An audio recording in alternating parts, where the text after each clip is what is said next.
Hey everybody, we're checking in with Heidi Durflinger, CEO at EF World Journeys. She has had an amazing career and is the embodiment of a global mindset and turning your openness to the world into an effective career and an effective company. So let's check it out here for the Vanbassador. We'll see you soon. We're here with Heidi Durflinger, CEO of World Journeys at EF. Thanks for joining us. Thank you so much for having me.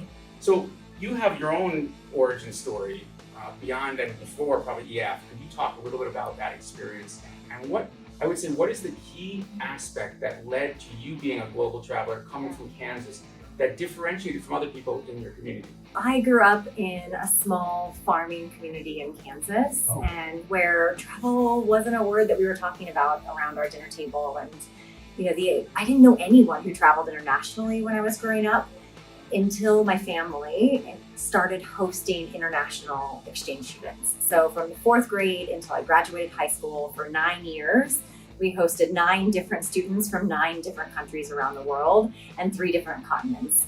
And so we were really bringing the world into my home. And I have sisters from all over the world now, from Norway and Italy, Thailand, Uzbekistan, Ecuador. And so that was really at a pivotal moment in my life. We had an opportunity to, learn about new traditions and new languages, and I was trying new foods from all over the world. And so it really inspired me to want to learn about other cultures. And when I was 16, then I had the very first chance to get my passport, and I traveled with our international exchange student from Italy to Bologna, Italy. And I lived with her family for a month during the summer, and that changed my course. It sparked the travel bug, and I've been continuously traveling the world ever since and trying to connect people and cultures and communities together. Have you seen examples of where the mission resonates stronger in some cultures than others? Yeah, so EF's mission is to open the world through education. And the way that we do that through the EF World Journeys brands is by connecting cultures and communities together through guided group travel. And we have a global team. So there's EF presence in 50 countries across the world. And so everywhere we go, we are both global and local, supporting travelers to really learn the stories behind the places and the people that they're meeting. Education is universal.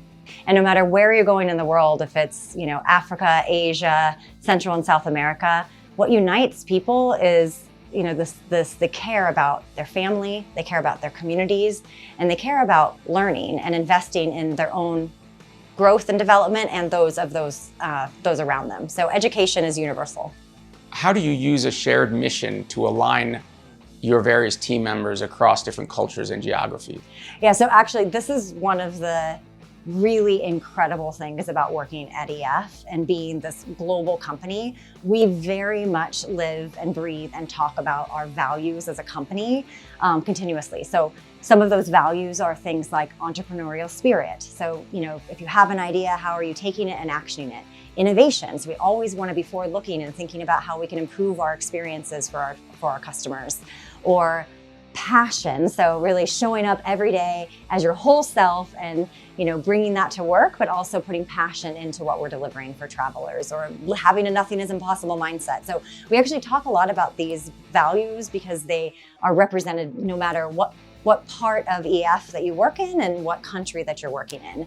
And of course, personality-wise, people always have conflict. That's really human nature. But one of the things that we really embody and talk about is living your strengths. We do the Gallup Strengths Finder, where we'll actually spend time as a team talking about how people naturally communicate, how do people naturally lead.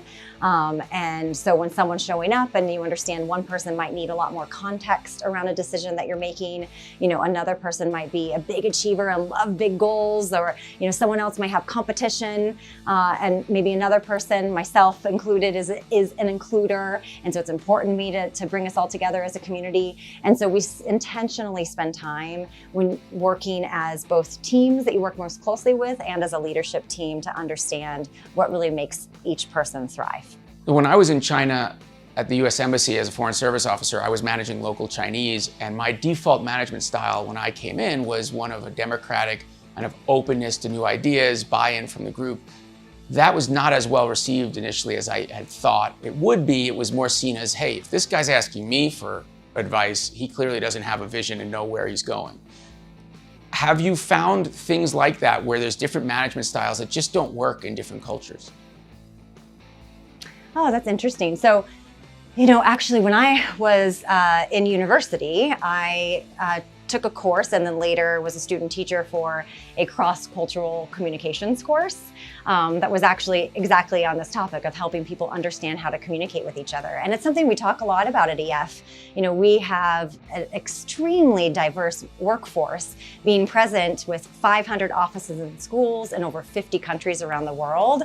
We have people, when you walk in the elevators, you'll hear all different languages and people are coming from all different backgrounds. And so it actually makes the workplace super interesting, super dynamic. And I think it's incredibly critical for the future of the workforce in general for every company and anyone who is getting ready to join the workforce. And so, ways that we think about it is it can be small and entertaining, like, understanding if you're referencing a date that you're planning for us, a tour itinerary, and you think about things like Christmas, which is on a different day of the 24th or 25th, depending on what part of the world that you're in. Or if you're thinking about New Year's, that's celebrated in different parts of the world. And so there's small things about how we communicate, logistics, and also how you relate and interact. So for tour directors, for example, we do trainings with the tour directors that are leading trips in Japan.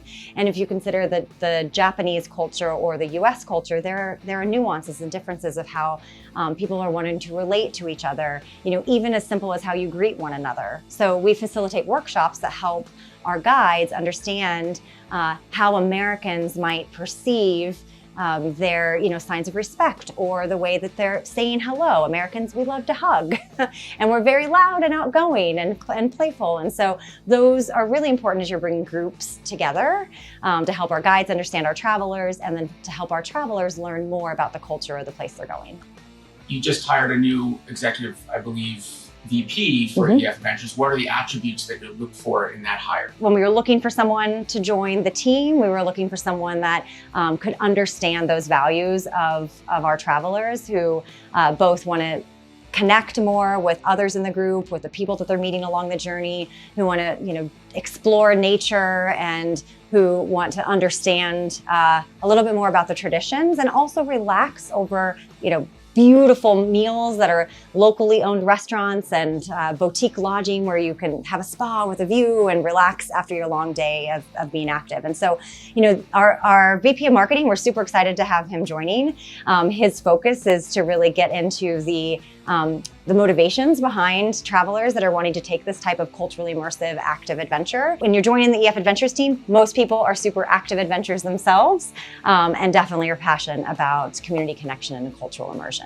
Now you speak about ikigai and a Japanese term. Can you talk about what that means and if it's received similarly across all the different members of your multicultural team? Yeah. So ikigai is a Japanese philosophy where your passion meets purpose and meets profession. So this idea of things that you care deeply about, things that you're good at, and how you can, find an income with that, and those all meeting together. For me, I think I've found that in working at EF and helping people experience the world. I'm super passionate about learning about other cultures and helping others do the same. And so actually it's something pretty common at EF is that people, when they join, they're inspired by the mission to open the world through education. That's what brought them there. And, we're an organization that loves people, we're curious, we love to learn about others' traditions in the world. And so if anything, it's something that people can come together around their passion for opening the world. Future of cultural exchanges going next 5-10 years, both from a technological perspective, from a desire and appetite. Yep. What do you see happening? Yeah. So travel, actually more than ever, more Americans have passports than ever before, and travel has never been more accessible. And we're seeing, record growth, especially coming out of the pandemic, for an interest in people traveling around the world. So I think the future is bright. I think more, people are going to want to continue to travel and to explore new destinations. Technology will certainly have a profound impact. The development of AI is something everyone in the industry is certainly thinking about. To me, that actually has the opportunity to sort of power personalization, to allow us to really anticipate needs of customers and to really focus on human connection. So AI enables, ease of taking a lot of information and helping distill it down to make recommendations that are based on someone's personal interests or personal passions or, availability of when they can travel. And if we can use that in the right way, then we can really focus on what we do best, which is meaningful connections. And you guys use tools right now. If you're a client or out there in the field or a tour operator, they can communicate through multi-channel communication. That's exactly right. So we have a mobile app that we're super proud of. We are passionate about community building at EF. And so we work on that both before people go, while they're traveling, and when they return. So the mobile app is an example where customers actually have a profile. They have a chance to meet other travelers before they leave on their trip. They have a chance to share photos and tell their stories and stay in touch. And we've seen that people have really stayed engaged and made lifelong friends throughout the process.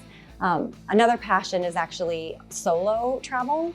So we saw this rise coming out of the pandemic of people wanting to travel solo, but not alone, and wanting to go as part of a group. And so we've created a community on Facebook of solo travelers that are sharing their experiences, and then built out a whole series of solo tours where other solo travelers can meet, get to know each other, and be able to go out and explore what they're interested in during the day and have a shared meal and a glass of wine together at night. Amazing. So, yeah. As a former diplomat, my feeling is that the governments around the world should have this app. They should have the EF experience. Yes, they should. They should have a whole line, diplomacy through EF. I agree. Heidi Durflinger, CEO of World Journeys at EF. Thanks for joining us. Thank you so much. It's been a pleasure.